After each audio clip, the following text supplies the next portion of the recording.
ఒక ఫోటో ఎన్నో జ్ఞాపకాలను పదిలంగా ఉంచుతుంది. మరచిపోయిన విషయాలను గుర్తు చేస్తుంది. సందర్భం ఏదైనా ఒక్క ఫోటో ఉంటే చాలు జీవితకాలం ఓ మెమరీగా ఉండిపోతుంది.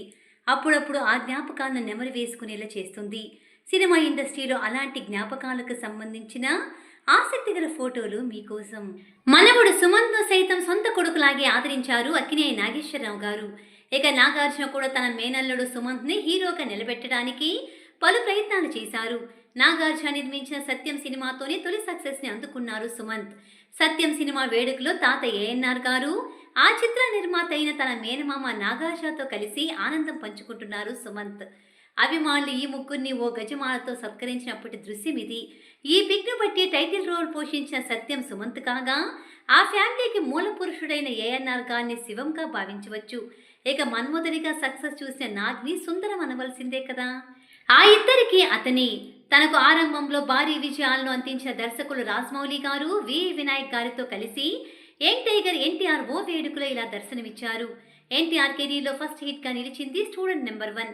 ఆ సినిమాతోనే రాజమౌళి డైరెక్టర్ గా పరిచయం అయ్యారు. ఇక ఎన్టీఆర్ హీరోగా తెరకెక్కిన ఆదితో వి వినాయక్ దర్శకునిగా జనం ముందు నిలిచారు. ఈ సినిమా స్టూడెంట్ నెంబర్ 1 మించి ఘన విజయం సాధించింది. ఎన్టీఆర్ కు ఆరంభంలో చెప్పుకోదగ్గ హిట్స్ అవే. అలా రాజమౌళి, వినాయక్ డైరెక్టర్స్గా పరిచయమైన చిత్రాల్లో కథానాయకుడు యంగ్ టైగర్ కావడం వల్ల ఆ ఇద్దరితో ఇతని అనుబంధం ప్రత్యేకమని చెప్పాలి. చెప్పనా ఒక చిన్న మాట. ఇక్కడ గుసగుసలాడుతున్నది ఇద్దరు ప్రముఖ సినిమాటోగ్రాఫర్స్. ఇద్దరు దర్శకులుగాను మారారు. అయితే గురువు కన్నా మిన్నగా శిష్యుడై డైరెక్టర్గా రాణించారు. ఇంతకు వీరిద్దరెవరో చెప్పాలా? దర్జాగా చేయి వేసి ఊసులాడుతున్నది గురువు ఎస్ గోపాలరెడ్డి గారు. బుద్ధిగా చేతులు కట్టుకుని వింటున్నది శిష్యుడు తేజ గారు.